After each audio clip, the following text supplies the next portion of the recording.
Sziasztok, itt vagyunk Becsek Jánosi állomáson, ahogy látjátok. És ismét a 47-es vonal lesz majd a mai videó témája. El fogunk gyalogolni Komlóra, és itt van Benedek a Pannon vasúttól.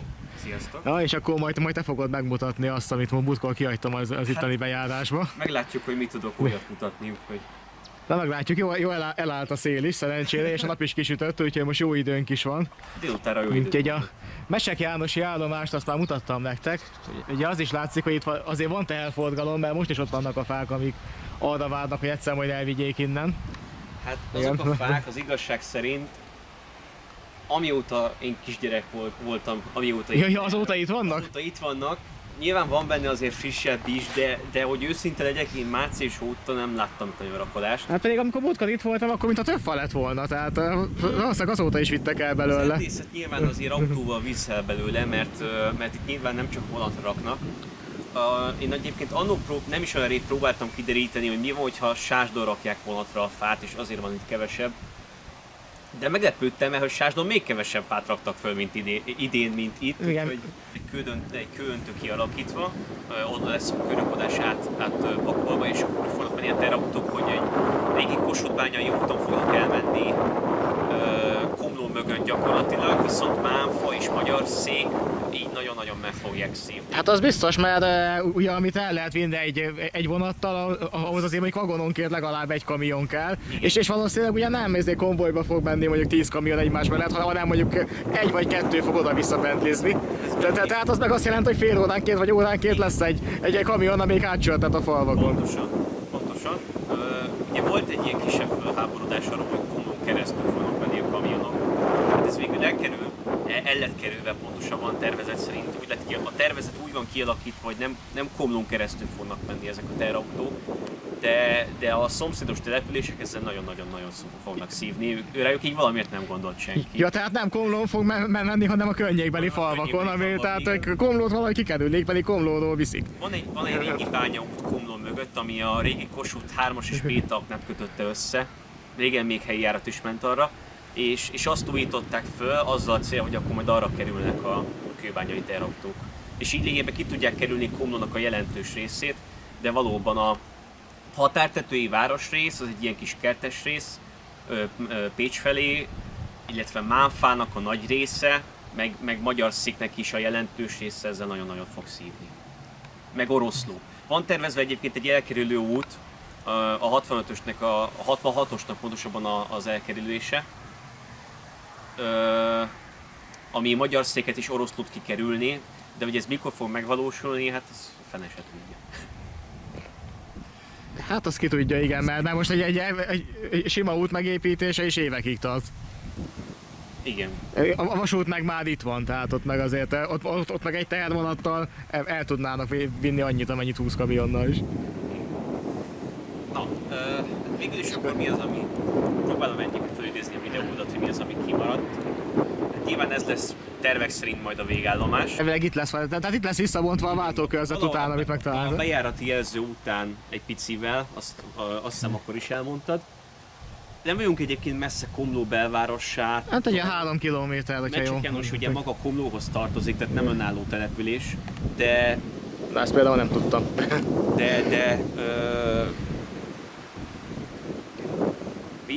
Szerintem vicc az egész sztori. Hát én is azt gondolom, mert hogy itt maga a vasútállomás még nagyon jó helyen van. Nagyon. Tehát ott a 10 emeletesek ott vannak mellett, ott van mellett a buszpályaudvar, tehát ráholdásra is tökéletes. Nyilván ez közel van a központhoz is. Egyszerre pozitívum és negatívum, mely miatt is támadható a vasút, hogy nagyon-nagyon bent van. De egyébként meg lett ígérve, a polgármester úr ezt többször mondta, hogy nem a vasút ellen van, és hogyha vissza lesz szállítva a személyszállítás, akkor ide lesz ráhordójárat. Csak ki fog beutazni helyi járattal, mert csak először. Hát de most ez olyan, mintha azt mondanánk, hogy mondjuk a nyugati pályaudvart azt felszámoljuk ott a belvárosra, mert hogy azért az egy értékes hely is kell, és akkor meg majd Kőbánya Kispesten lesz a végállomás, aztán meg hogyha vonatra akarsz szállni, akkor BKV-sz ki addig. Mondjuk ott a metró, de hát akkor is ki fog addig kivenni. Tehát aznak pont az lényeg a délek és meg a nyugat és a belvárosban van. Tehát hogy már legtöbb ember oda megy, és ott van, tehát odáig elvisz. Nyilván. Nyilván. De igen, nagyjából ez a helyzet. Na de lassan haladjunk, ami egyébként érdekesség, hogy a bezáráskor itt egyébként még aktív szolgálat volt, és most is van, hát most már nem folyamatos, nyilván, hanem amikor van kiszolgálás. Hát akkor gondolom a váltókat kell kezelgetik a személyzet. Meg nyilván Komlóra kell jelezni, hogy itt vannak, mert ugye a állomásközi közlekedés van, tehát állomástávolsági közlekedés, viszont Komló és Godisa között egy térköz van. Az egy nagy térköznek számít, tehát nincs ellenmenet.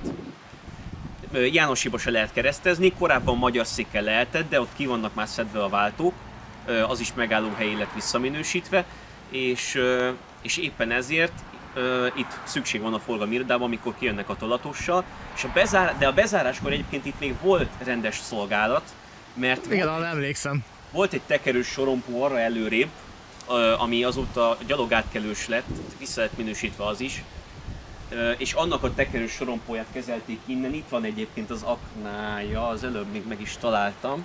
Itt. De a hajtóművét is leszemelték akkor ezek szerint? Csak a csonkáján maradt meg a hajtóművét, az itt van bele. Jó, hogy itt volt a hajtómű. Aha. És itt még látszik egyébként az akna. Aha, tehát itt ment azért vonóvezeték valahol. Hát meg valamivel a jelzőt is állítgatták. Hát a jelzőt most is állítják, ugye, amikor egy kiszolgálás van, akkor a kettő fedezőjelzőt is, a fedezőjelzőnek az előjelzőjét, azt nyilván megállásba kell tenni. Hogy ezt meg is teszik-e minden egyes alkalommal, azt nem tudom. De hogy elvileg utasítás szerint így kell. És amit már múltkor is mutattam, hogy ott láttok egy 50-es lassú jelet, tehát itt a pályával sincsen nagy probléma, mert az engedélyező sebessége 60. Tehát itt van egy 50-es lassú jel, tehát és ez mellékvonalon jónak számít. Tehát ezért is volt a busz, tehát versenyképes volt még a busszal is, mert a vonat az átért fél óra, a Dombóvára a busznak 50 perc kell. Ez egy nagyon-nagyon jó felépítmény egyébként. Igen. Most megnéztem a menetrendet, amikor idefele jöttem, mert ugye volt rá másfél órám, hogy nézegessen, miután nem vált meg a csatlakozás, tehát az olyan mondja, hogy 50 perc van írva, a vonatnak azt hiszem 32 perc volt a menet ideje. Sásdig volt 32, Dombóvárig 45 perc, és a vonatpótló busz még így is 5 percet ráhúz. Igen, és ráadásul úgy, hogy már megállókat hagy ki. Igen, van amit kihagy, igen. Mert amikor először elindult a vonatpótló és minden megállót érintett, ahol a vonat is ment, akkor azt hiszem 24 perc vagy 25 perc volt ezért a többletmenetidő, és nem volt csatlakozás Dombóváron. Tehát azért, hogy most kimegállókat, hogy a dombóvári csatlakozás meglegyen. Igen. Amit a vonat helyből tudott. Ezt így egyébként most egész jól megoldották, de valóban amikor tényleg minden települést érintett, ahol a vonat is megállt, akkor volt másfél órás a menetidő. Mármint a vonatpótlóval nyilván. A vonal egyébként az egész, a Godisa és Komló között kettős lassújel van, tehát BZ-nek 60, mozdonyos menetnek pedig 40, de cserébe a pálya az egész jó állapotú, tehát nyíltvonali lassújel egy darab nincsen. Igen, azt láttam, de itt is, hogy megnézzük, tehát ezek 48-as sinek és betonaljas felépítmény, ami mellékvonalnál azért már jó. Tehát ezen akár még lehetne is javítani. Az 50-es lassú is egyébként a gyalogátkelő miatt van csak, mert a fák és a házak miatt nehéz belátni. És igen, itt van a bejárati jelző, azt látjuk. És akkor itt volt egy karos sorompó ezek szerint. Igen, itt volt egy sorompó, amit a hajtómű kezelt ott Fencsek Jánosin, addig volt szolgálat. Ez 2000, nem akarok butaságot mondani, 2011-ben, 13-ban szüntették meg, azt hiszem. Valahogy így. Hát na, akkor még gyerek voltam. és ott is van a lassú menet vége, tehát... Igen, ez abszolút a gyalogátkelő miatt van, csak tehát nem a pálya miatt.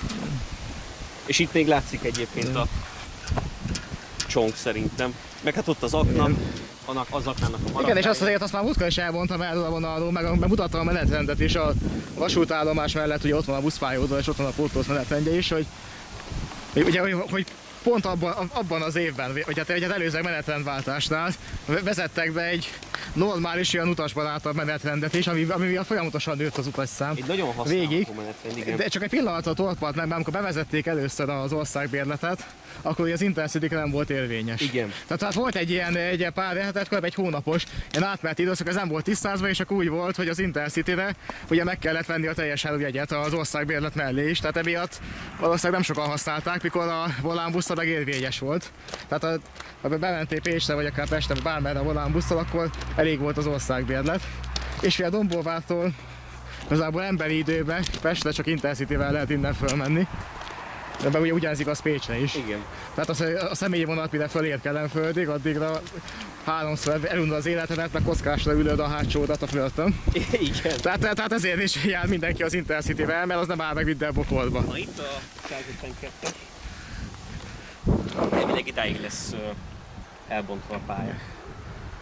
Igen, ugye eddig van kiírva, hogy kb. 3 kilométernyi, vagy 180 valahányosnál van a vége. És ugye itt még a vonóvezeték, hogy még lesz egy előjelző is, de hát ugye ezt már az előző videót látta, azt már megmutattam. De itt látszik egyébként, hogy mennyire a házak között vagyunk, úgyhogy... És igen, tehát ezt a vonalat egyszer már bezárták 2009-ben, ha jól emlékszem. És akkor 2010-ben ugye újra nyitották, ilyen alibi menetrend volt nagyon sokáig. Ez a napi 2 pár vonat délután. Az újraindításkor 2 órás ütemes menetrend volt, ez egy nagyon használható menetrend volt, és meg is hálálta a vonat, mert a legjobban teljesítő mellékvonal volt az újraindítás után. Mármint abban a 10-esből, amit újraindítottak. 60 000 ember használta, és ebből 45 Komlón szánt föl. Hát igen, nyilván Komló volt a legnagyobb utasforgalom, ott van a legjobb helyen. Igen. Bár igazából itt Mecsek Jánosiba is, ahogy láttuk, itt sincs rossz helyen, mert nem ilyen tipikusan szélén van, meg ott van mellett a buszmegálló is, meg már házak vannak a túloldal, tehát nem az a tipikusan a gyalogolj 3 kilométert, és akkor majd lesz egy falu. Megemlíteni, hogy azért Mecsek Jánosinak nagyon az északi végén van ez a megálló. És volt többször egyébként, hát a Komlói vasútbarátok köre is felvetettem, meg mi is a Pannon vasúttal. Nem is gondolkoztunk rajta, de úgy tudom, hogy volt hivatalosan is vizsgálva, hogy megállóhelyet létrehozni ott a tekerő sorompónál, majd oda is eljutunk. De hát nem lett belőle semmi, azt tudjuk. Nem lenne egyébként utasság. Ez itt pedig, kérlek szépen, ez egyik dolog, ami mellett elmentél annó, a régi komlói tervpályaudvar kiágazásának a fedező. Ugye ez itt volt, igen. Az előjelző még csak, a fedezőjelző picit előrébb lesz, azt föl is vetted egyébként, csak nem álltál meg nála. Igen, azt majd akkor megnézzük, mert igen, itt volt egy vágány kiágazás, azt meg is találtam, mert ott néhány talfa még megvan, ugye a gazba. Bár most már ugye kevésbé van növényzet, mint amikor nyáron itt jártam. Úgyhogy most már talán jobban látjuk majd. Tehát igen, amikor először itt jártam, tényleg amikor 2015 környékén volt, amikor egy ilyen 500 pluszos túra keretében, ugye egy külön ilyen betéréssel bejöttem ide is Komlóra. Igen. És az a délutáni járatpár volt, mert akkor csak 2 volt. Igen. És akkor is meglepődtem, hogy nem számítottam, hogy ilyen sokan lesznek rajtam el. Ugye gondoltam, hogy hát jó, hát ilyen alibi menetrendben, hát lesznek rajta páron, de kb. Félig meg volt elve a BZ oda is, meg vissza is. Az a 2 pár vonatos menetrend, annak az volt az előnye, hogy nem jó időben indultak, viszont az egyetemistáknak pont kapóra jött. És emiatt nagyon-nagyon sokszor volt félig, vagy szinte teljesen tele a vonat. Igen, én is azt tapasztaltam, meg hát az tényleg az a vonatszemélyzetnek is egy ilyen, hát úgymond nyugdíjas szolgálat volt, mert elmentek, ugye azt hiszem, hogy Sásdon állították félre a szerelvényt, ha jól emlékszem. Egy ideig akkor... igen. Nekem is még nagyon-nagyon sokszor rémlik a gyerekkoromból, hogy az első vágányon ott állt a motorkocsi Sásdon, de rászoktak egy idő után arra, hogy beviszik Sásdra, vagy Dombóvárra.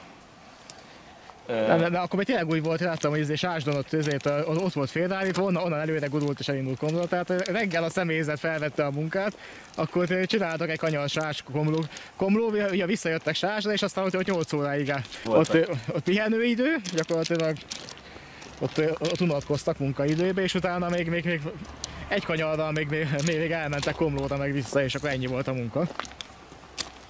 Aztán utána később valahogy megoldották, hogy ilyen végzős vezérekre bízták, hogy ne kelljen ugye 8 óráig ott állásba is fizetni, tehát nem tudom, lehet, hogy azt már így hallottam, de akkor tényleg így volt 2015-ben, még valamikor így január-február környékén volt ez, hogy akkor még tényleg az volt, hogy a személyzet is mondta, hogy hát ott 8 óráig ott nekik pihenőjük van. Igen, az egy ilyen laza szolgálat volt.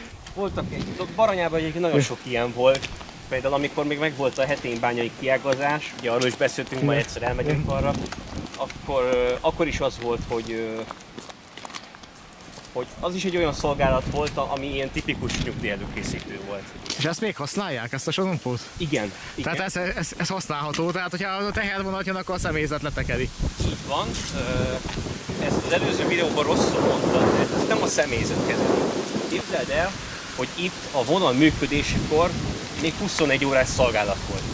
És nagyon sokáig utána is, most a legutolsó info, amit így kaptam, hogy már csak nappal van szolgálat, hétvégén pedig egyáltalán, de abban az őrházban még van aktív szolgálat, ja, és ők kezeli a sorompót. Bizony. Azt nem gondoltam volna, mert ugye ott van mellett ez egy szolgálati lakás. Ahol láthatóan laknak, ugye ott akkor... Én nem láttam mozgást rajta, semmi, de hát ugye most is halljuk, hogy van kutya, tehát, van. Tehát valószínűleg lakik is ott valaki. Magát a szolgálati lakást az nyilván ugye már magántulajdonban van, vagy bérli valaki a mától, de az őrházban van szolgálat, igen. Hétköznap, nappal, de használják. Hétvégén most elvileg nincsen, de ez majd Komlón kiderül, hogy tényleg nincsen szolgálat. Hát most nincs szolgálat, az láthatóan. Hát az őrizetlen váltó és a szabványos állása egyenes. 15 km/h. Igen, hát a VMAX 15 a váltónál, igen, az a nyilas tábla. Mondjuk. És ott van a hajtómű is lelakatolva. Igen, de egyébként van rendes szolgálat itt. Olyannyira, hogy amikor 24 órás szolgálatot, akkor még benn is aludtak. Hát éjszaka is jöhetett tehervonat. Hát igen, igényelték. Én láttam esti tervonatot még. Nem is egyszer. Volt, hát jobban bír haladni a fővonalon legalábbis. Igen, volt külön vonat, az angoloknak volt nem is olyan régen, néhány éve Dacia-val, meg rieltózós kocsikkal, akkor még a régi rieltózós kocsik voltak, és ők jöttek bejárni a vagy még nem bezárt, vagy már bezárt bejárható vonatokat, és akkor eljöttek Komlóra is, és az már este ért ide.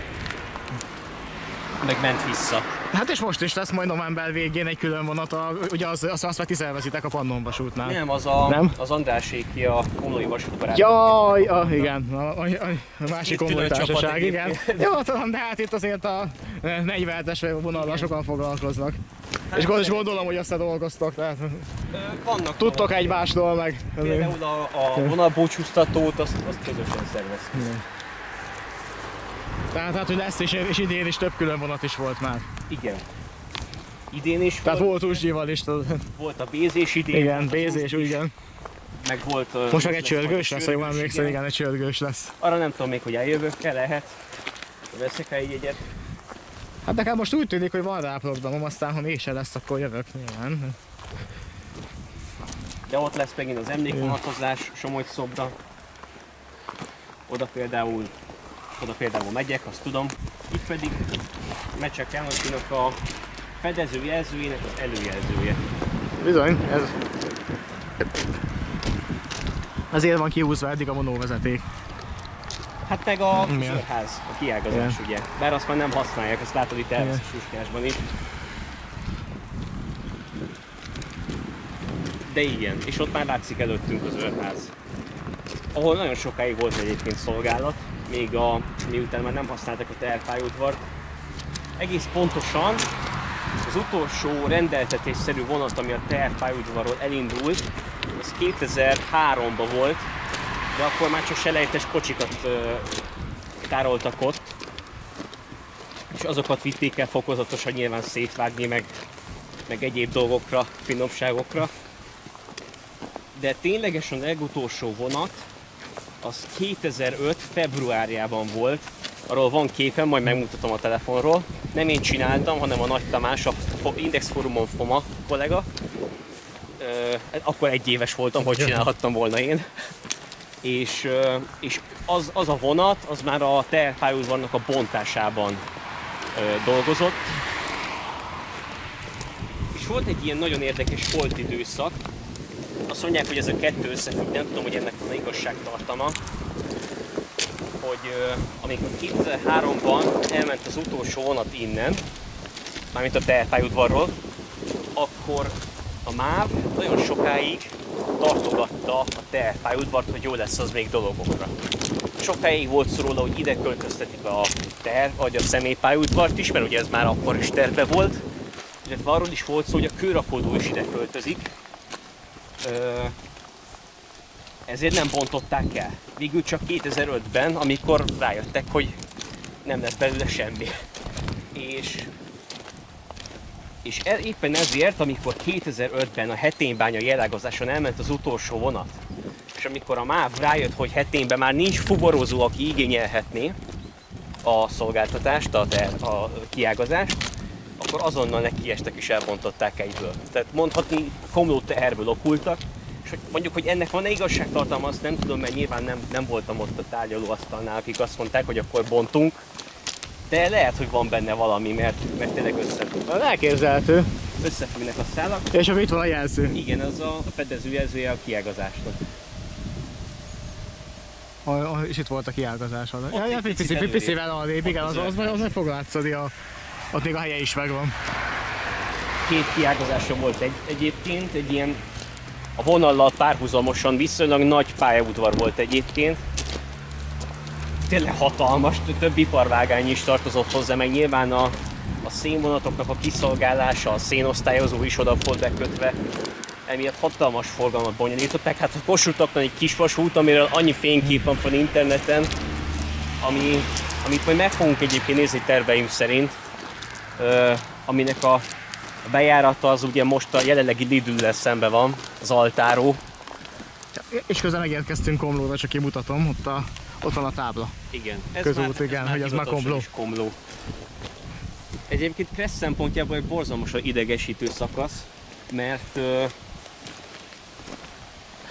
itt egyébként végig 50-es elvileg. Tehát Komló maga az már ott véget ér a házaknál, de ugye Mecsek Jánosi, meg Komló határa az nagyjából egyben mosódik, ezért végig 50-nel kell menni, de itt csak egy feloldóba kerülne. Ott egyébként látod is a másik táblát, hogy Komló Mecsek Jánosi, tehát nem önálló település. És tényleg olyan ott van.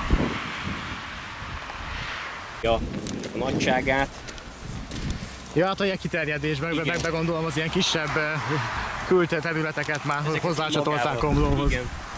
Van Jánosi, van Mecsek falu, az egy nagyon kis hangulatos falu, van Kisbattyán, az erre van egy, úgy szokott lenni oda a busz, hogy elmegy a Mecsek Jánosi vasútállomásra, megfordul és elmegy föl Kisbattyánba, az az út most lett nemrég felújítva, az is egy nagyon szép falu.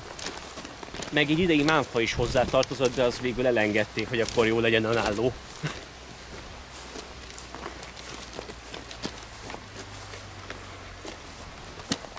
És hát ott elő már látszanak Komlónak a házai, innen a Vágánytengerből.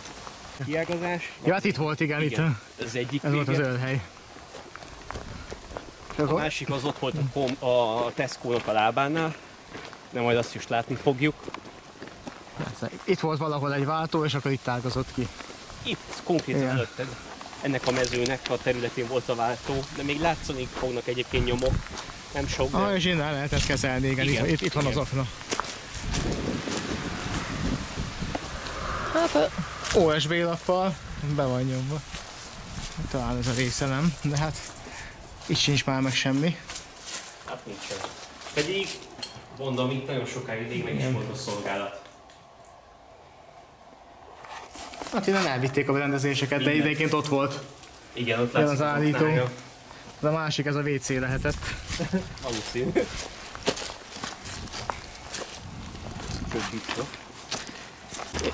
És itt igen, itt vannak. Itt volt a kiágazás, itt vannak az aljak. Még egy-két aláték is megvan. Hát meg ott a határjelző. Igen, még az is megvan.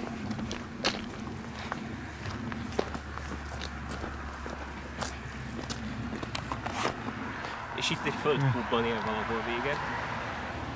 Egy ilyen kisebb, fölhalmozott kúpja volt neki. Látom, már nincs meg.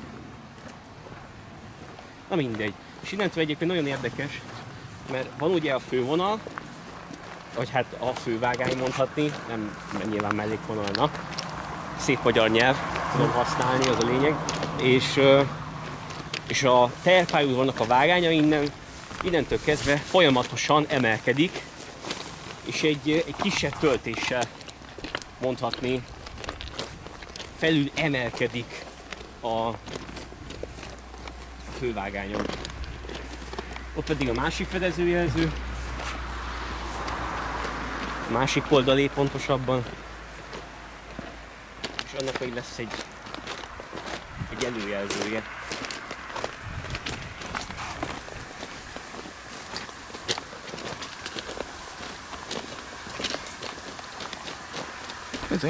És itt vannak a vonóvezetékek is, az igen, látszik. El se vitték. Látszik, hogy jól az van, de még megvannak, igen. Aha, és ez a másik, hát itt van a már kiágazó vonali. Hogy két vágány volt egykoron.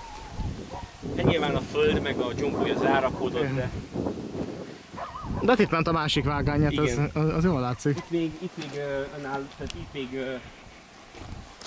csak egy vágány volt.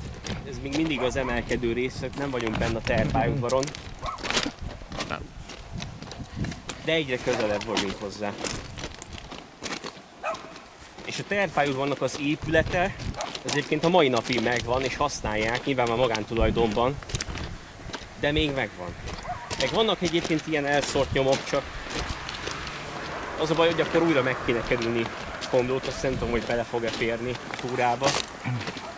Ja, hát itt igen.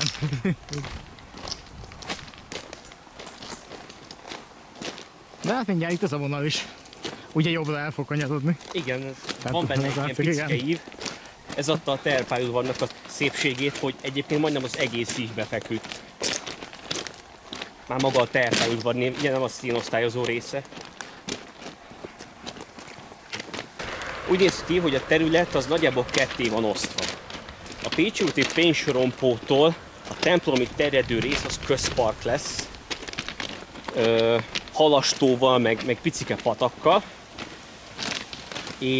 És a Pécsi úti sorompótól a Dombóvár felé eső rész, ha jól vettem ki a tervekből, akkor az egy elkerülő út lesz. Hogy azt az utat, azt tervmentesítsék. Ami egyébként ráfér a városra, mert így is egy csomószor van dugó. Hozzáteszem, nem a vasút miatt.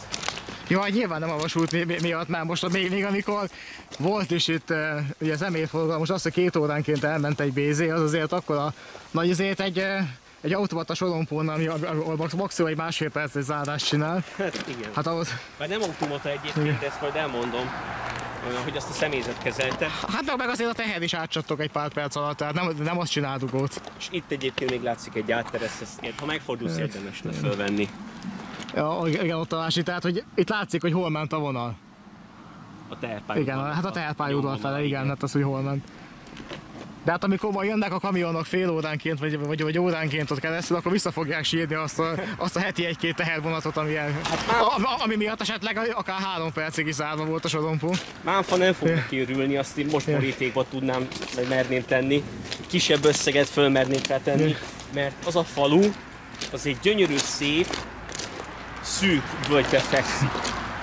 És arról azt kell tudni, hogy egy kisebb esőzésnél is már víz alá kerül. Tehát, hogyha oda bemennek a teherautók fél óránként akkor a por és azt fog az olyan szinten meg fogod benn maradni, hogy nem vész majd megmaradni. Hát és hát ez lesz majd. Hogyha ugye a kamionokkal nem 10 kamionnal fogják elvinni, meg 15-tel egyszerre, hanem majd egy vagy 2 fog oda-vissza pentliszni. Hát igen, de...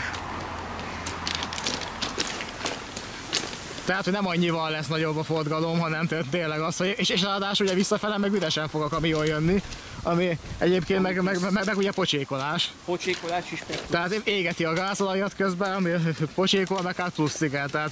Tőka egyébként mondta is, hogy ez nyilván neki borzalmas nagy üzemanyag többlettel fog járni, meg költséggel, de hát mit tudnak tenni, az önkormányzat ellenük nem tudnak tiltakozni.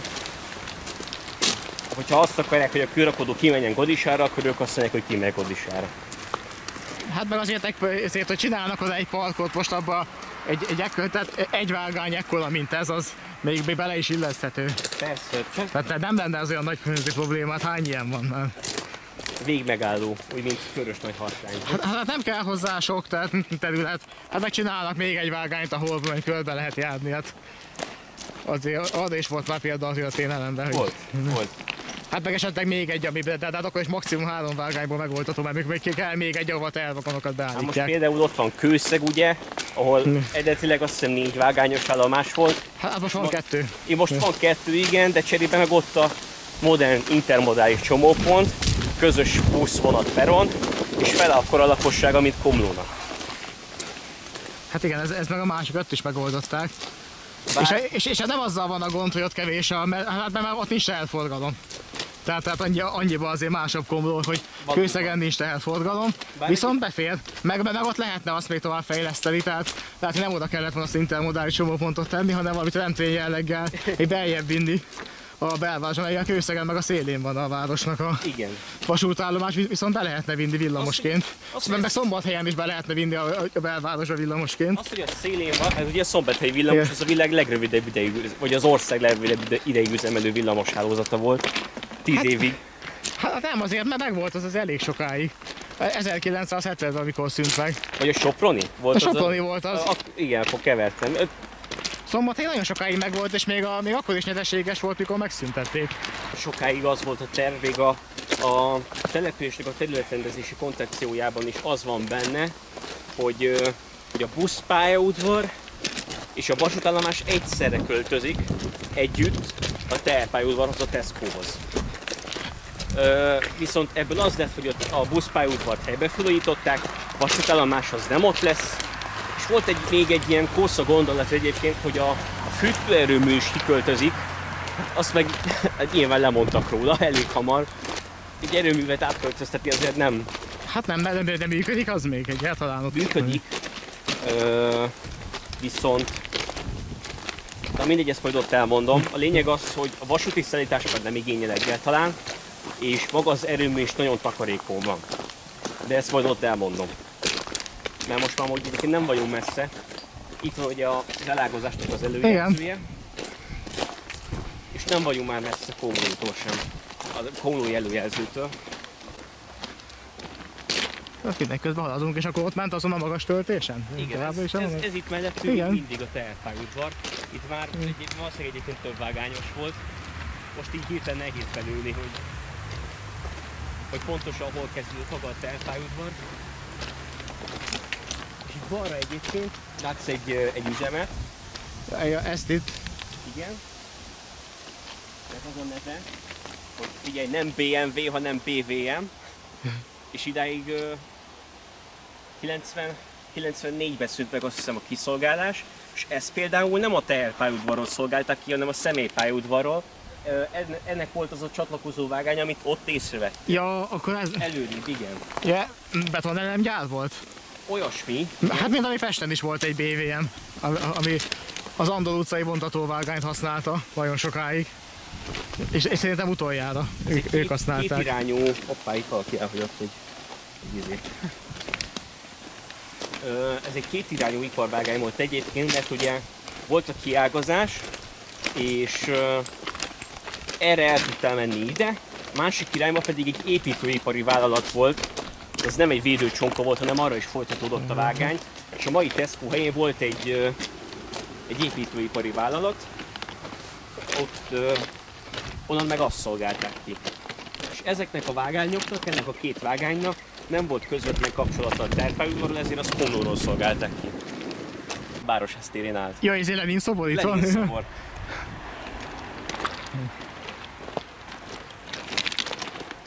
És az ott volt a főtéren? A Városház téren sokáig a Szökőkút helyén, most egy szép Szökőkút van, ott sokáig a Lenin bácsinak a szobra állt.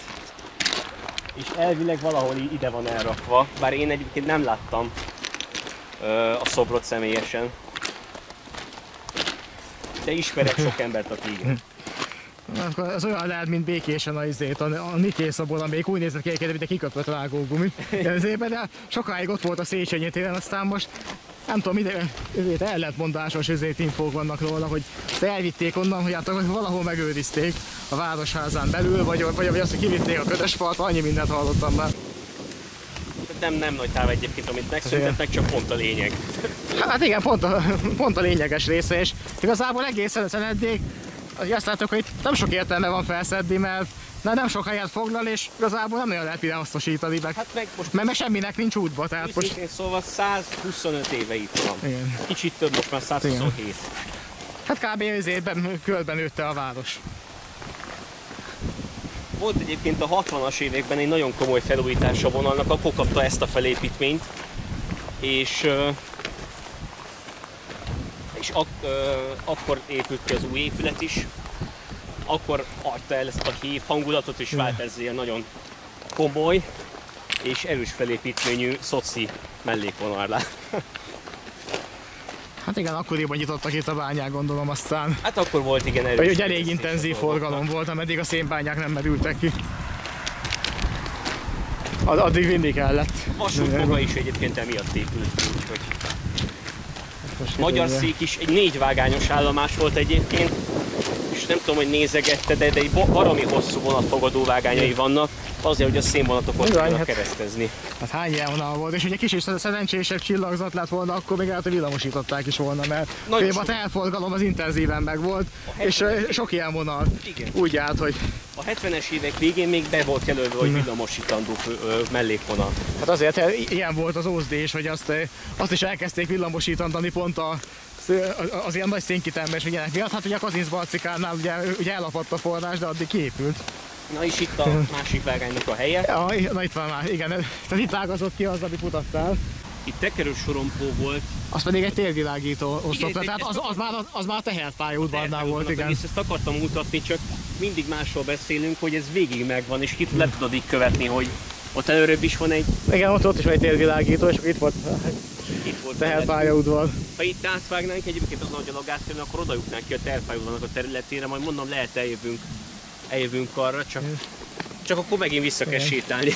És itt 1982-48-as nagyon jó jön. Az egész pálya nagyon jó. Hát az mellékvonalnak tökéletes.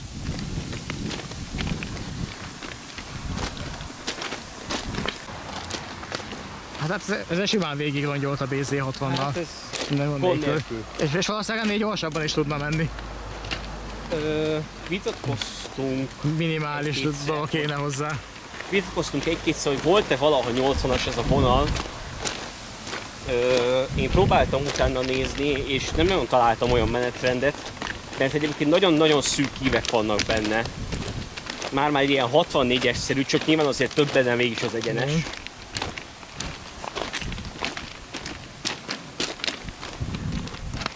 Ezért nem vagyok benne biztos, de simán lehet egyébként, hogy valamikor 80-as volt.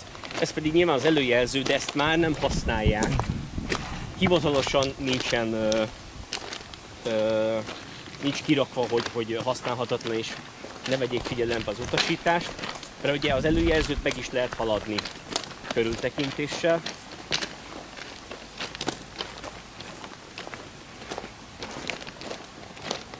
Valami van vele, azóta nem használják, viszont a bejárati jelző az még a mai napig használatos.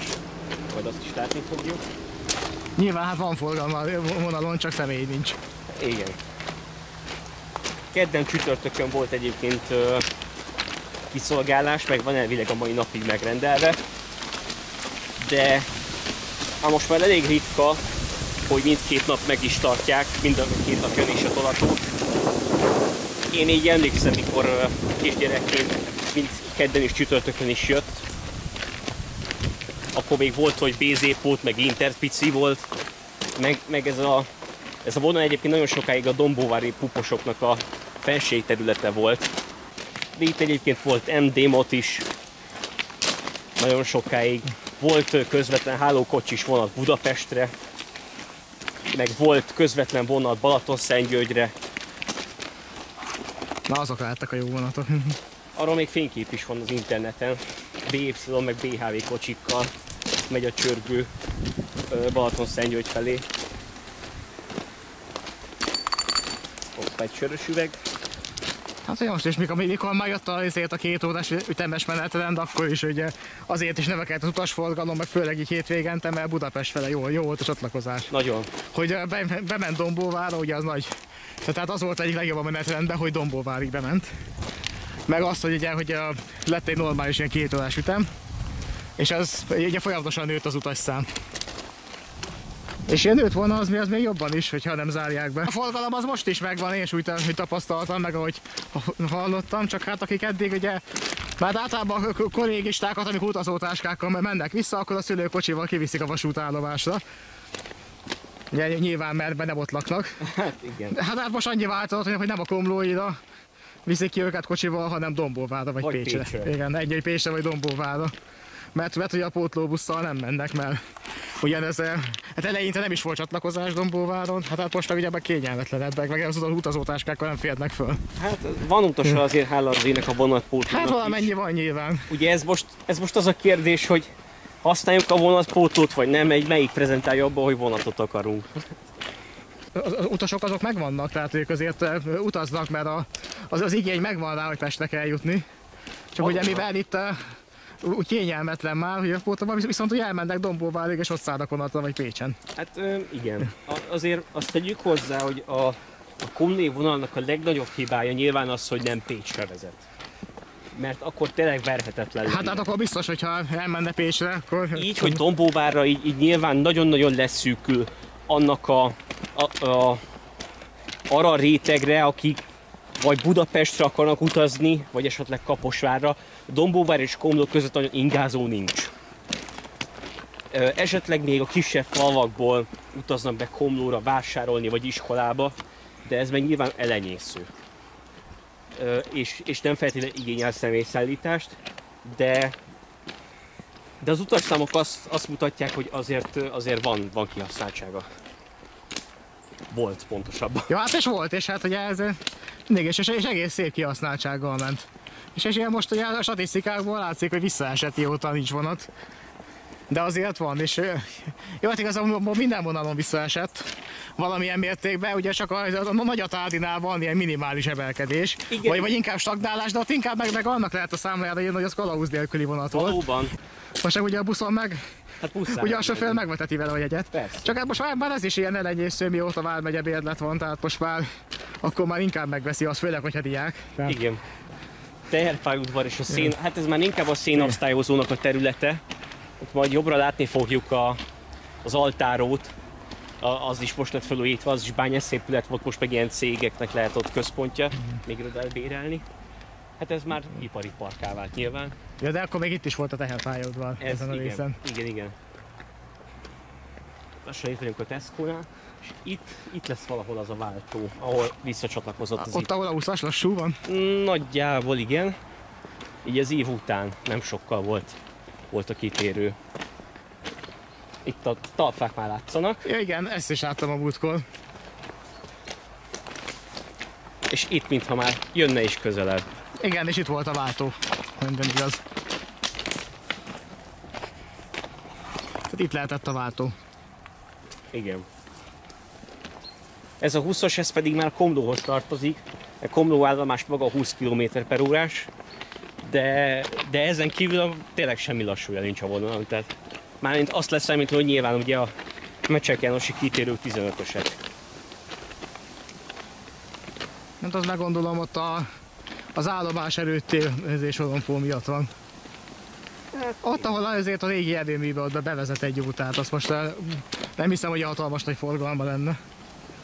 Ennek a másiknak, amit ugye ott látunk a háttérben, ott van nyilván, az a félsorompós. A tekerős sorompó azért érdekes, mert elnézést, mert a fűtőerőműnek az az egyetlen bejárata, ami rendes autóval megközelíthető. Ezért amikor azt lezárják, akkor a fűtőerőműnek pehje van. Mert Komlón 2 bakter volt eredetileg, most lehet, hogy már csak 1 van. De amíg 2 volt, akkor is mindig úgy csinálták, ez gyerekkoromból nagyon-nagyon megmaradt, hogy előbb kiment a bakter, letekerte a sorompót a fűtőerőműnél, átsétált ide a Pécsi úti fénysorompóhoz, ezt is leengedte, elment a vonat be, föl, vonat ugye 5 perc után fordult, Tehát már nem sétált vissza a fűtőerőműhöz, hanem inkább ott megvárta. Jön a vonat ki, le sorompót, elmegy a vonat, föl a sorompót, és utána sétál csak vissza felengedni a fűtőerőmű sorompóját. Ez egy nagyon bonyolult, és túlságosan túlbonyolított, ugyanakkor nagyon szórakoztató koreográfia volt. Túlmentünk rajta, de annak az épületnek a kerítése, vagy lehet pont nem látjuk, de itt van szerintem, csak a Dzsombúton nem látszódik, hogy annak az épületnek a kerítése még kiadja az iparvágánynak az évét, ami ide befordult az építőipar egy vállalatnak a telepére. Tehát még látszik, hogy az ív hogyan adta ki.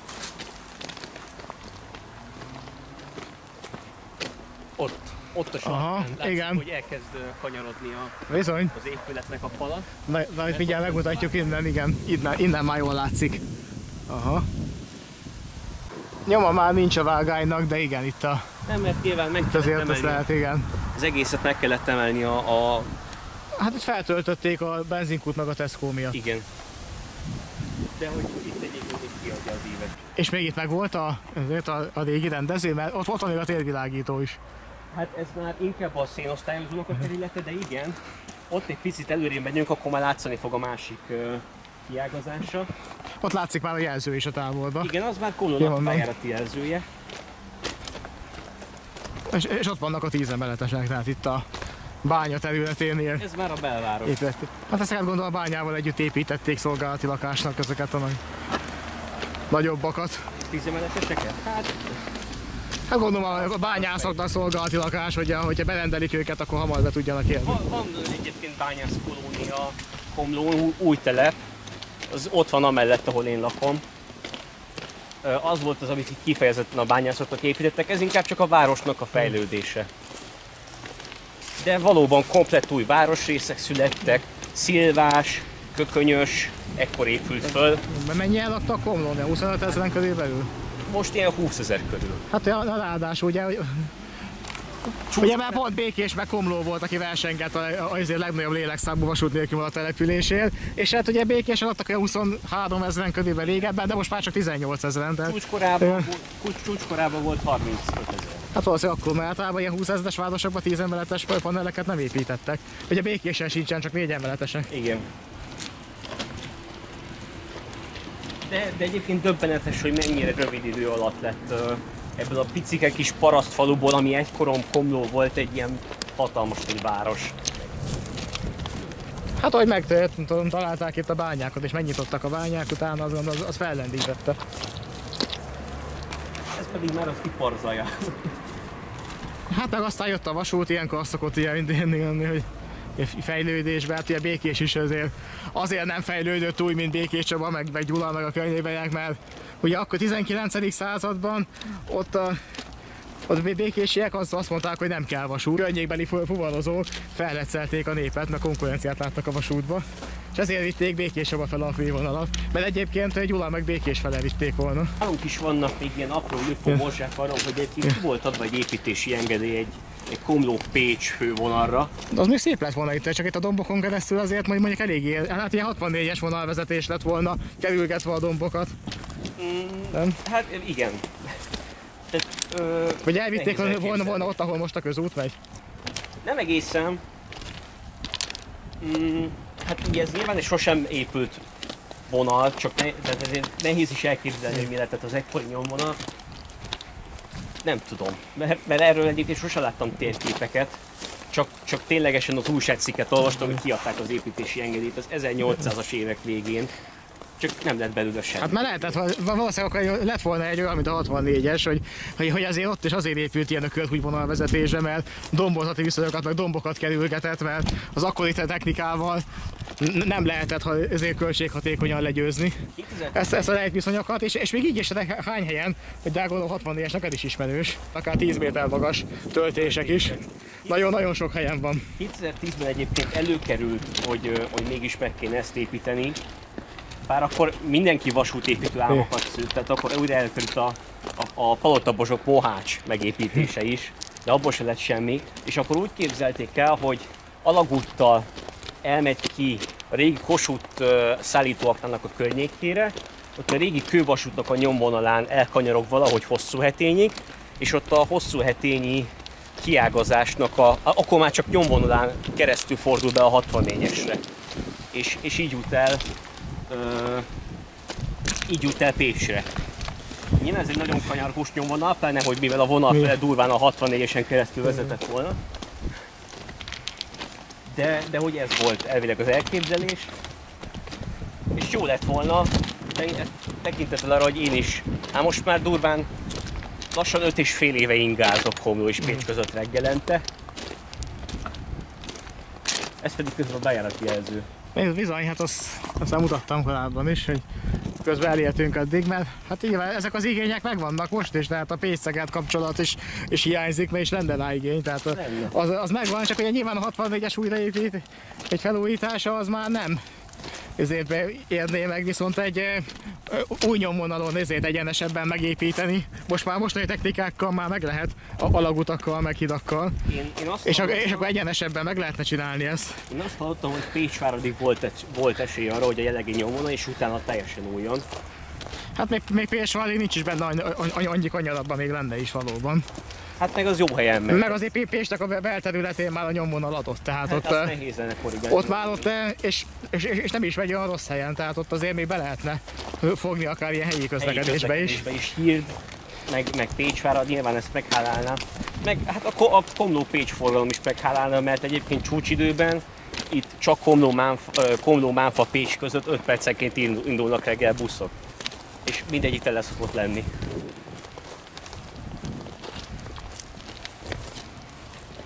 És akkor még nem számoltam bele a Komló-Hosszúhetény-Pécs járatokat, bár az igazsághoz hozzátartozik, hogy azon olyan utas, aki végigmegy, ritkán van, az inkább úgy szokott hasznos lenni, hogy Komló-Hosszúhetény, illetve Hosszúhetény-Pécs. Illetve azok szokták még esetleg végigutazni, akik nagyon Komló külső részén laknak, ezért nem akarnak bemenni ide a buszpályaudvarra, és itt átszállni a mánfai buszra, hanem inkább körbe mennek.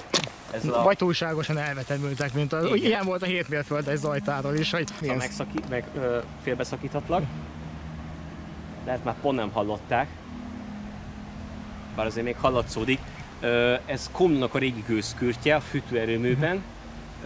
Ez a mai napig működik, megszólal reggel 6-kor, ilyenkor 2-kor és este 10-kor. Ez a bányászoknak a műszakváltás. Ja, a műszakváltás végét jelzi. És a mai napig működik, egy ilyen kis mementóként. Ez meg a bányász emlékharang, ez már az emlékműnek a része. Hoppá. Aha.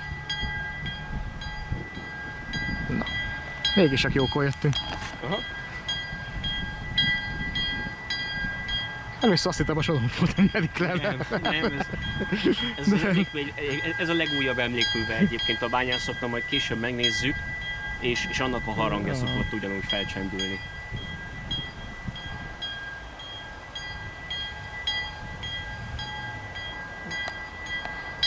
Nézzünk visszafele, hogy honnan jöttünk. Ugye ott van a Tréhangari tábla is a Tesco mellett. Itt pedig itt a terpályaudvarnak a visszacsatlakozása. Aha, itt ment vissza. Aha. Igen, és pont erről mondtam a múltkor is, amikor én néztem, hogy hát hogy azért kell így nagyon gyorsan felszedni itt a vonalat, mert hogy valakinek nagyon kell a terület, de hát igazából a Tesco-nak már nem kell a túloldalt, és nem is nagyon lehet itt mit csinálni vele. Hát itt ennek a területnek meg nem hiszem, hogy olyan nagyon pont ez a kis rész hiányozna, és nem lenne meg nélküle. Erre a részre utat terveztem, 2 körforgalom lenne, ahogy láttam a terveken. Hát de itt egy normál szélessége úgyse, és éppen csak cipőkanállal férne el. Kicentizik azt. Jó, hát hogy egy sávos út elfér, de annak nem értelme van. Ezt is felvetettük, hogy több labirinkorlátos átjáró kéne, és akkor jobb az átjárhatóság, de nem lett vele semmi. De most egy picit álljunk meg, egyrészt meg akarom mutatni az emlékművet. Ez az? Igen, picit közel megyünk majd, mert be lehet egyébként menni. Meg ott volt régen a bejárata, ez a Kossuth-tapnak. Erről majd mutatok képeket, hogy annó hogy nézett ki, és most látod, hogy néz ki. Innen készültek a híres fényképek. És utána megyünk majd tovább Komlónak, akkor viszont nézzük az emlékművet. És utána majd visszatérünk ide a fővonalba. És az ott egy kuli mozdony fönt. Igen, 2 van. a kis bányamozdony, amit megszoktunk. És ott is van egy. Kettő van. Na nézzük Ez akkor. maga az emlékmű. 2014-ben, akkor ezt 10 éve csináltál. Valóban ez a legfiatalabb emlékmű egyébként a bányászatnak. Ja, és akkor itt van még egy kuli mozdony. Itt a harang bent, amit nemrég csengett. Ez volt a harang? Aha. És ez naponta csak egyszer? Nem, azt hiszem ugyanúgy műszakváltáskor. Aha. 3-szor naponta, bár most lehet butaságot mondtam, de lehet, hogy ez csak naponta egyszer. Ez pedig, hát ami régen volt. Assza. Ez viszont azért, na, ez így. Nagyon itt a bányamozdony, igen, ott van a csilléskocsi, a zátkocsi. Ugye, bányászok ebben mentek le. Ebbe egyébként régen be lehetett ülni, amikor annó átadták, én még kisgyerekként bele is ültem. Csak... Én már nem férnék bele. Nem az meg lehet próbálni. Csak leheggeztették az ajtókat, mert a csövesek nyilván ilyenkor belefeküdtek, meg benne aludtak, meg belepiszkítottak. És a keskeny nyomtáv. Igen. Most mik ezek? Zsolnai kalászok, egyébként itt van a tábla, ezen az oldalon, hogy pontosan miről is szól. Ez nem a bányászathoz tartozik, hanem minden évben egy-egy újszülött komlói gyerek kap egy ilyen kalászt. 2014-ben készült Szálba szökkenő jövőnk című alkotás. Minden esztendőben ilyen előző évben született komoly gyerekeket szimbolizálják. A 2014 óta ennyien születtek komlón. Minden évben újra? Minden évben újra csinálják. És akkor itt van a másik nézetből. Itt ez a felfele menő, szintén szerelvény. Igen. Kuli mozdonnyal, meg hát ez úgymond ez a személyszállító volt. Ez pedig egy lánctalpas, szintén munkagép, ezt is bányákban használták. Tehát a Kossuth-aknának a emlék, és igen, 45-től 2000-ig. 61.643.000 tonnát hoztak föl. Ilyen zsillékkel, mint ami itt van. Ez volt a főbánya, mondhatni. Mert ez a bánya, ez az összes többivel össze volt kötve. De majd ott a térkép mindjárt megmutatom, ott az a jobb oldali.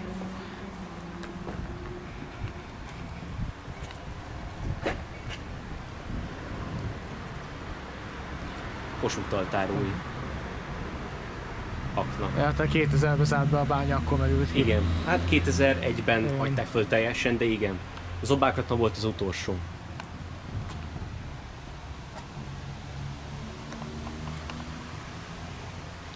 Itt is van.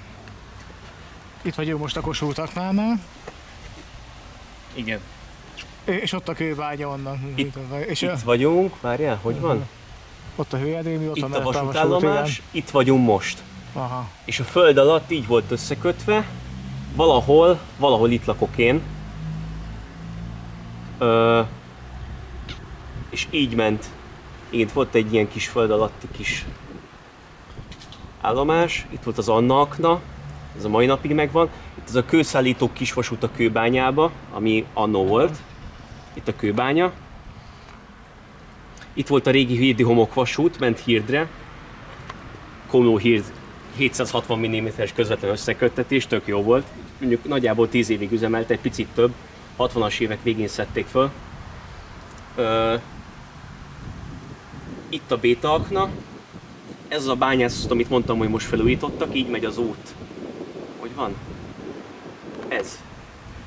Ezt az utat újították most föl. Itt a Kossuth szállítóakna. Így összességében ez a Kossuth szállítóakna. Itt a 3-as akna. Ez pedig a Béta akna. Ez pedig, na valahol itt van Vasas. És ezen keresztül lényegében az összes aknát el tudtad érni föld alatti vasúton. És itt vannak a csillék. Hát ahogy a külön-külön az aknák hány tonna szenet hoztak fel. Egy vasúti lakodó, vagy hát ilyen kisvasút, nagy vasút átrakó. Csak kisvasút volt alatta, azt hiszem. A nagy vasút az idáig nem jött be, mert itt egyébként tényleg végig kisvasúti vágányok voltak majdnem. Mert ez tudja egy átlakó volt, és akkor ez is úgy néz ki, mint valami azért, most felújított, de hát tényleg mint valami ilyen szoszkós, ilyen Hát bányászfürdő. kis ilyen piros téglás. Ez az altáró. Igen. Ott látszik, hogy azért van egy pár méter kis vasút, sőt, ott van benne egy váltó is, mert el is ágazik. Tehát ott megy tovább egyenesen is, plusz van ott egy váltó is. Ez a pár méter maradt meg, meg ott vannak egyébként vasúti kerekek is. Igen, valóban. Még ezért is lehet, hogy valamelyik ezért ilyen kis vasúté magánban még ezért akár meg is venni, hogy el akarnák adni. Na és ez a téglaépület itt előtt, tehát ez volt az egykori terpályaudvarnak a felvételi épülete. Hát közel már nem tudunk menni, mert nyilván hogy magántulajdonban van, de ez volt az, igen. Ez az. Igen, akkor még nyilván nem voltak kiegészítései, tehát ez egy jó, nyilván. Egyszintes, nagyon kázárkocka épület volt, de ez volt az. És nyilván a túloldalon voltak a vágányok, tehát ez az utcafront. Ja, hát nyilván ott vannak a térvilágítók is. De legalább megmaradt. Ennyi pozitív. Hát most bekebelezte ez a gázcseretelep, nem tudom mi van itt. És megérne talán, hogy mi maradt meg a teherből. Kisvasút, amikor még szénnel működött a fűtőerőmű, hozta innen a terpályaudvaron meg a szénosztályozóból a szenet, és úgy ment be az erőműbe, majd el fogunk mindjárt menni. Nagyjából a nyomvonalán van most egy járda a sinek mellett. Ott van még az őrhely is, ahol egykor tekergették a sorompól. Azt az őrhelyet a mai napig használják. Ez, amit ugye mondtam előrébb is egy picit, hogy milyen érdekes koreográfia van itt Komlómi felé. Gyorsan menjünk át. Itt van a korlátja. És ezen a nyomvonalon ment azért a kis vasút? Igen, itt. Ott tett egy pici eskonyart, és a sinek mellett ment be az erőműbe. És ezt az őrházat még használják, mivel a félsorompó nem automata, nem kézi vezérlésű. Ez az, amit mondtam, hogy először ott letekeri a bakter, és utána átjön ide. Ezen a pici járdán. Napi rutin. Hát ilyen állomásokon szoktak még rendszeresíteni biciklit is a baktárnak, hogy valahol odaérjen. Gyalogol. Nincs bicikli. Itt volt jobb oldalt, egyébként nagyjából kivette a nyomvonal.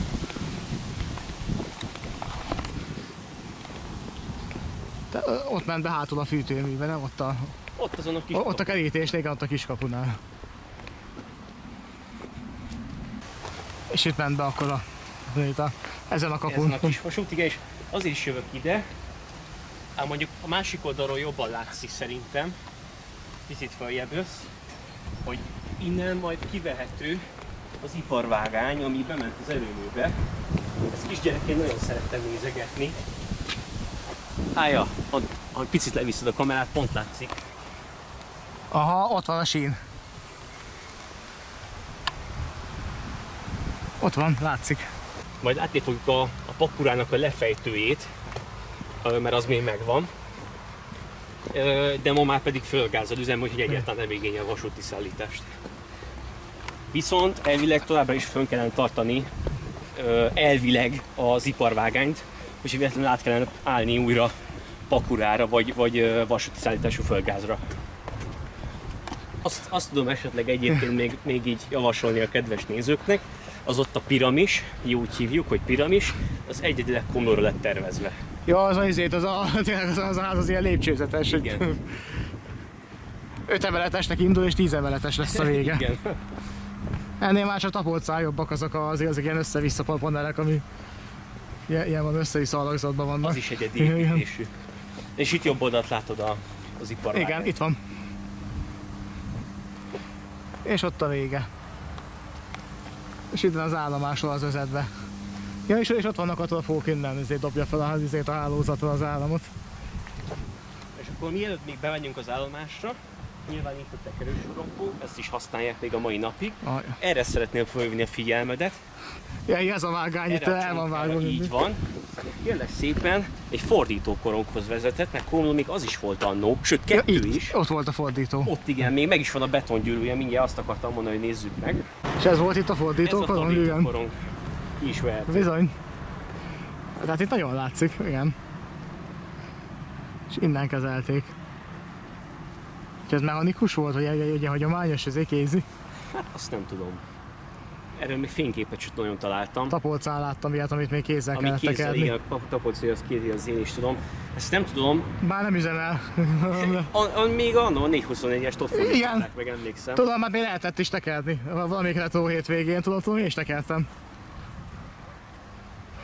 Azt így beemelték a programba, hogy bejártod a gödös, és akkor aki akarja, az most tekerheti. Aztán ott voltunk annyian nézők, hogy megfordítottuk anélkül, hogy szépen fárasztania kellett volna, személyzettek magát vele. Nem tudom, sajnos. És ott a zöld hely, igen, meg a kados sorompó, ami az erőműben megy.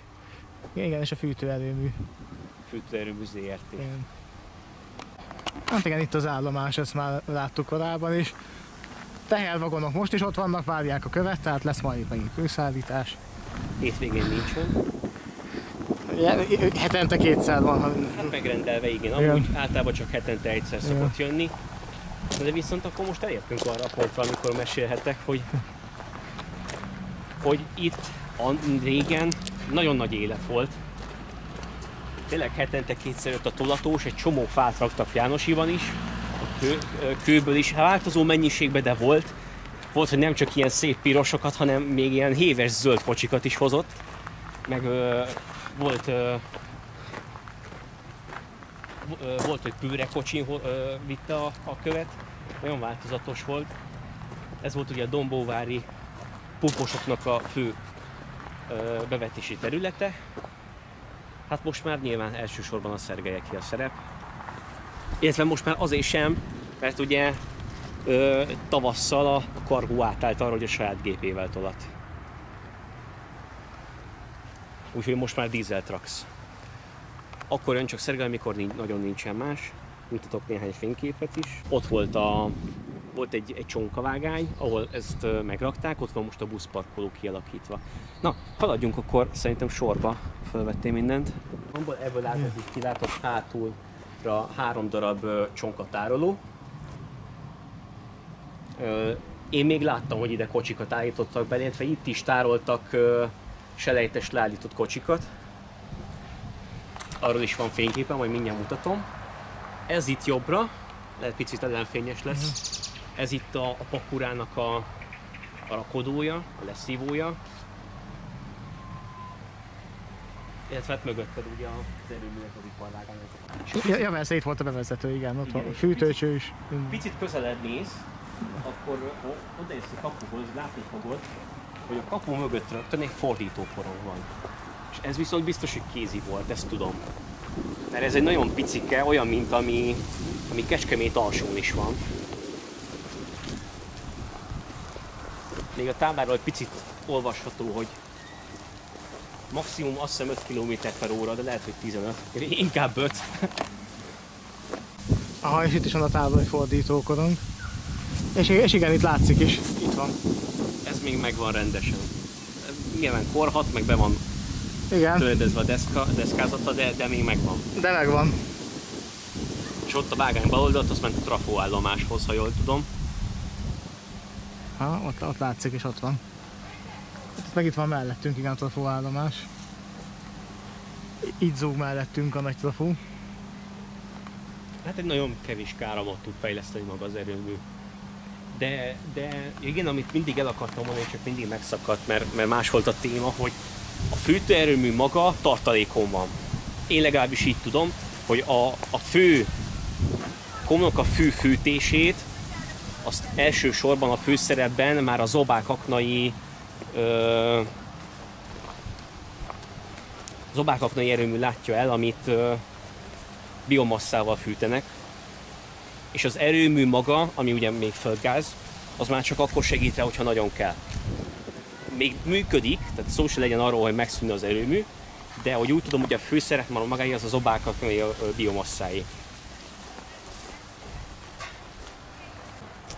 De hogy olyat is hallottam, hogy bontottak el kazánokat bent, úgyhogy ki tudja, mi az igazság. Lehet benne valami, mert az egy tényleg, ami zobákoknak helyén épült, az egy nagyon modern erőmű. Hát aztán majd úgy fog járni, lehet, mint azért, mert Tiszapalkonyainál is ez volt sokáig, hogy olcsóbb volt az importáram, és akkor ugye az járt le. Aztán most már azt is elkezdték elbontani. Meg a kazánokat, mindent ott is leszereltek, meg az irotai is ugyanígy járt. És akkor itt a legszélső vágányt, itt már ott is van a vörös négyzet.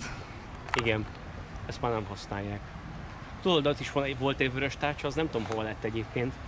Hát és akkor elbontani eddig lehetne itt a területet, főleg, hogyha az épületet meg is hagyják, hát akkor ennyi pluszról beszélünk, amire úgy nagyon szüksége van a városnak. Maga a vonatfogadó vágány, ez egyébként a harmadik volt, de az átvenni az a 2-es. Persze, hát most az első 3-at meghagynák, akkor is azért, hát itt ennyit el lehetne bontani minden gond nélkül. Középsőt is fel lehetne Hát szedni. igazából nyugodtan, tehát igazából 2 is elég lenne. És akkor oda egy magas peron mondjuk. Hát megcsinálni egy csonkát esetleg, hogy ezért, hogyha körbejárás Van kell, valami, akkor legyen. Na mindegy. Ez most a helyzet itt igazából. Hát meg és azt mondanám, hogy erre a nagy baszom nagy épületre semmi szükség nincsen. Tehát igazából azt is el lehetne bontani, és akkor egy sokkal kisebbet, egy konténert kirakni, ahol azért a személyzetnek a tartózkodója megvan. Ez is lehetne egy szép épület. Azt hiszed, akkora lenne. Ez is lehetne egy szép épület. Ugye ez hát azért is volt jó, hogy ekkora volt, mert nagyon sokáig egy épületben volt a volán és a máviroda. Tehát az épületnek az alsó részén ott volt a volán jegypénztár és a buszsofőröknek meg a forgalmistáknak a szolgálati helye, és jobb oldalt az a kicsi szürke rész, az ott a vasúté. Ez a középen, ez a dupla ajtós, ez pedig ugye a vasúti váróterem. Az emeleten meg voltak régen szolgálati lakások, igen. Egy része a volánosoké, egy része a vasutasoké. Hát meg ott van még az oldalrakodó, hát azt se használják már semmi, igazából azt is el lehetne bontani, és akkor azért, akkor mennyi helyet fel lehetne szabadítani, még úgy is, hogy 2 vágány megmarad. Az ott viszont tényleg nagyon rontja egyébként a területnek a minőségét, hát a szintjét igazából, mert rengeteg hajléktalan jár ide és ürít oda. Az már akkor is nagyon büdös volt az épület, amikor én nagyon picike voltam, már elnézést kivágott a akarod. Hát ebben még semmi nincsen. De hát ezt nyilván ezt se használják már semmire, tehát nyugodtan. Tehát igazából ezért ejtene könnyen senki, hogyha ezt ilyet, azt mondják, hogy akkor ezt bontjuk.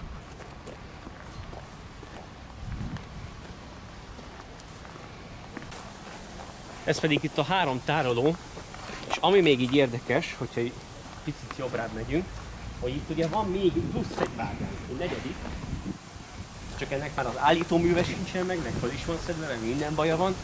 Ez itt ide ment be hátulról a tüzépre. És itt. Ja. Itt de gondolom, se használják már, hát már évtizedek óta, tehát... Már meg sincs, ott mindjárt a váltót látni fogod, hogy annak ott így vége van. Ez a bal oldalt meg a rapodásra váró teherkocsi.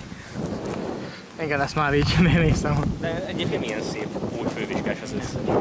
Ez is festéses. Hát van itt... Tehát mondjuk egy ilyen kocsiba egy kamionnyi kőmennyiségbe fér, tehát azért ezt egy mozdony elviszi. Egy nagyon környezetbarát mozdony most már. Azt ja, és itt a betonaljak, tehát hogy itt vágány volt. Itt hátra meg ott, igen. Ha hátra néz, ott még meg is van egy vágányzáros. Ott annyi, igen, vágányzáros megvan. Azt hagyták valamiért. És az a ház, igen, az a nem semmi, az a lépcső. És mind a 2 oldalt ilyen. Igen. A piramis. A legfelső szinten az a... Hát az 1 vagy 2 lakásot legfelül, 2, nem? 2. És jobb oldalt meg hát az egykori iparvágány, meg egy szép hosszú oldalrakodó volt itt egyébként. Ez is még, elől is van még fényképen, gyorsan elől is kotrom, ahogy itt még kocsikat raknak. De az már tényleg nem mai. Itt még tároltak kocsikat, ilyen leállított, ez Jánosi jött mind.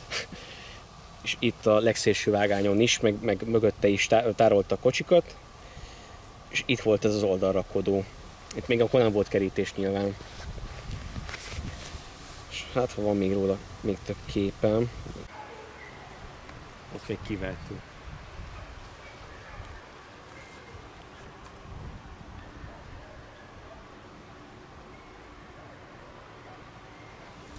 Bizony, ott van. Ott volt az átúraktár is, gondolom.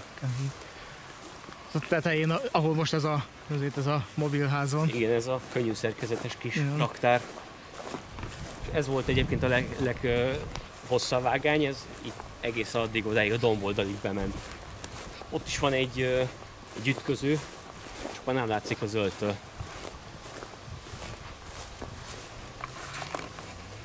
Ezt a részt itt a rakodóval együtt, ezt itt el lehetett akadítani, hogyha ide bármit akarnának tervezni. És ennek még nem lenne akadálya a vasút.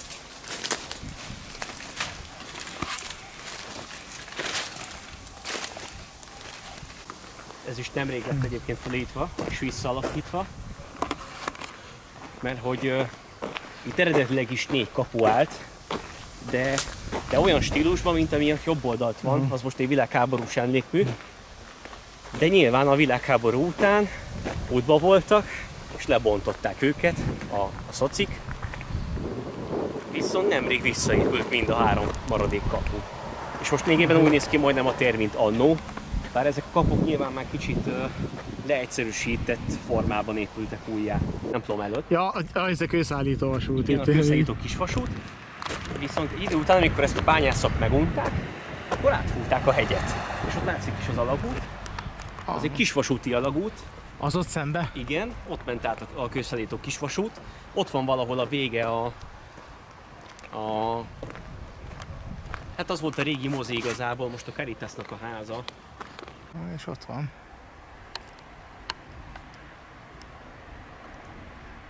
És akkor ez volt a kisvasúti alagút. És így jött ott egyenesen a vasúttól. Igen. Ezzel húzzák a kocsikat? Igen, látod, hogy egy sodroly húzogatja ezt a kicsi kocsit, és ez tolja ki a többi kocsit, már megrakva. A mozdonynak csak annyi a dolga, hogy betolja az üreseket.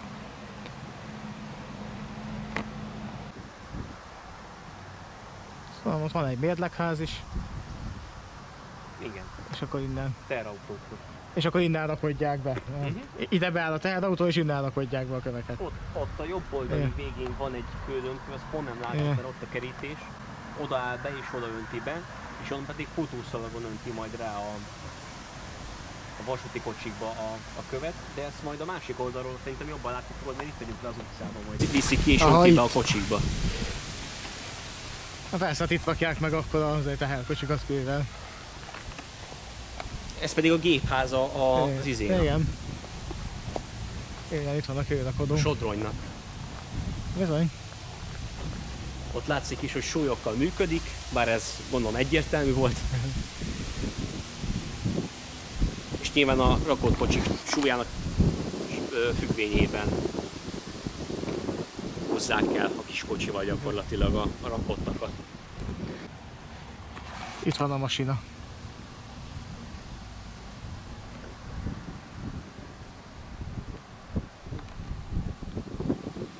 Ja, és akkor itt vagyunk ismét Komlón, vasútállomás. 17:04, akkor kb. 10 perc múlva indul a vonatpótló, és akkor azzal megyek majd haza. És akkor ennyi lett volna, Benedeknek megköszönjük az idegenvezetést.